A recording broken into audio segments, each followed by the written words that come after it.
YCP హయాంలో why not Kuppam అనే నినాదం బలంగా వినిపించింది. స్వయంగా పార్టీ అధినేత జగన్ ఈ నినాదాన్ని పలుమార్లు అందుకున్నారు కూడా.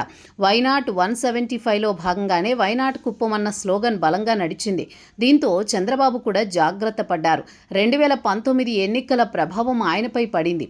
ఆపై స్థానిక ఎన్నికల్లో వైసీపీ ఏకపక్ష విజయం సాధించింది. దీంతో కుప్పంలో చంద్రబాబు ఓడిపోబోతున్నారు అంటూ ప్రచారం చేయడం ప్రారంభించింది వైసీపీ. అప్పటి మంత్రి కొడాలి నాని అయితే చంద్రబాబు ఓడిపోకపోతే ఆయన బూట్లు తుడుస్తా అంటూ నోరు జారేశారు కూడా. వారు ఒకటనుకుంటే ప్రజలు మరోలా తలిచారు. రికార్డు స్థాయిలో చంద్రబాబును గెలిపించారు. ఈ రాష్ట్ర ముఖ్యమంత్రిగా కొలువుదీరారు బాబు.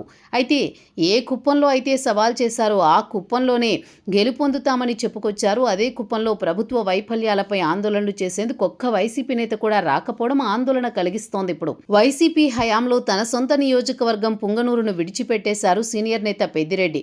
పూర్తిగా కుప్పంపైనే దృష్టి పెట్టారు. ఆ నియోజకవర్గానికి చెందిన యువనేత భరత్కు ఎమ్మెల్సీ పదవి ఇప్పించి అధికార కేంద్రంగా కూడా మార్చారు. ఒకానొక దశలో చంద్రబాబు తన సొంత నియోజకవర్గంలో పర్యటించేందుకు కూడా ఇబ్బంది పడ్డారు. అంతలా అక్కడ ఆయనపై ఎదురుదాడి జరిగింది. స్థానిక ఎన్నికల్లో కుప్పం మున్సిపాలిటీ ఏకపక్షంగా గెలుచుకున్నారు. దీంతో మరింత విజయంపై నమ్మకం కుదిరింది. దాంతోనే విపరీతంగా రెచ్చిపోయారు. ఇప్పుడు ఆ నియోజకవర్గంలో కనీసం మాట్లాడేందుకు కూడా నేతలు ముందుకు రాని పరిస్థితి. దగా డిఎస్సి అంటూ రాష్ట్ర వ్యాప్తంగా ఆందోళనలకు పిలుపునిచ్చిన వైసీపీ డిఎస్సి 2025లో అక్రమాలు చోటు చేసుకున్నాయని ఆరోపిస్తోంది. అయితే ఈ కార్యక్రమంలో భాగంగా కుప్పంలో ఎమ్మెల్సీ భరత్ ఆందోళన చేసేందుకు సిద్ధపడ్డారు. కానీ పోలీసులు అనుమతి ఇవ్వకపోవడంతో ఇంట్లోనే నిరసన తెలిపారు. అయితే ఎమ్మెల్సీ భరత్ నియోజకవర్గ స్థాయి నాయకుడు. అప్పట్లో వైసీపీ అధికారంలో ఉన్నప్పుడు ఆయనకి ఎనలేని సహకారం అందేది బడా నేతల నుంచి. కానీ ఇప్పుడు ఒక్కరంటే ఒక్కరు కూడా కుప్పం వైపు చూడడం లేదు. ఆ సాహసం కూడా చేయడం లేదు.